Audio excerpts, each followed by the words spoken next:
ॐ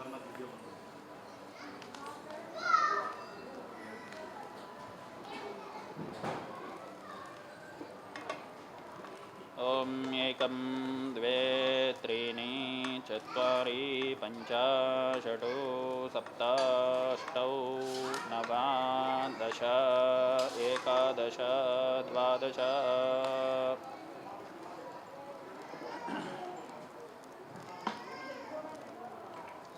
ॐ सप्तदेग्ने समितः सप्तजिह्वा सप्तऋषयः सप्तधावप्रियाणि सप्तहोत्राः सप्तधात्वायन्ति सप्तयोनीरा प्रणस्वा कृतेन स्वाहा अग्नये सप्तवेदन्नमः ॐ पूर्णाहुतिमुत्तमाञ्जुहोति सर्वं वै पूर्णाहुतिः सर्वमेवाप्नोति यथोऽयं वै पूर्णाहुतिः अस्यामेव प्रतिष्ठति पूर्णाहुतिमुहूर्तशुभमुहूर्तोऽस्तु यदुत्सुमुहूर्तकाले सूर्यादीनां नवानां ग्रहाणामत्यन्तानुकूल्यता बलसिद्धिरस्तु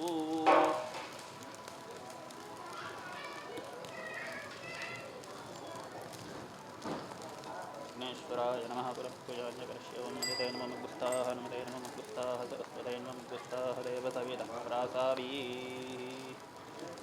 ईश्वराय ध्यायामि आवाहयामि आसनं समर्पयामि नवरत्नखचितहे सिंहासनं समर्पयामि पादयोः समर्पयामि हस्तयोः अर्घ्यं समर्पयामि मुखे शुद्धाचमनीं समर्पयामि उपचारकस्नानं मापोहिष्ठामन्योपस्तानमूर्जयदधातनामहेरणाय चक्षुषे योपश्यपतमोरसः तस्य भाजयतेनः मुषदैर्मातरः तस्मानं नमामुष्यक्षयाय जन्मः आपो जनयधाजनः शुद्धोदकस्नानं समर्पयामि स्नानानन्तरं शुद्धाचमनीं समर्पयामि वस्त्रार्थम् अक्षतां समर्पयामि उपवीतार्थम् अक्षतां समर्पयामि श्रीगन्धां धारयामि अलङ्करणार्थम् आभरणार्थम् अक्षता पुष्पैः पूजयामि ॐ अग्नये नमः उतवाहाय नमः उदासने नानाविधपरिमलपत्रपुष्पाक्षतानिं समर्पयामि धूपमाग्रापयामि साक्षात् प्रत्यक्षदैवं दर्शयामि धूपदीपानन्तरं शुद्धाचमनीयं समर्पयामि नैवेद्यं भूर्भुवस्सुवादसवितरवरेण्यं भर्गो देवस्य धीमहि धियो यो न प्रचोदयात् सत्यं दर्शेन परिषिञ्चामि अमृतमस्तु मृतो विस्तरणं श्रीविघ्नेश्वराय नमः हदलीबलान्मेनिकाम् ॐ ब्रह्मणे स्वाहा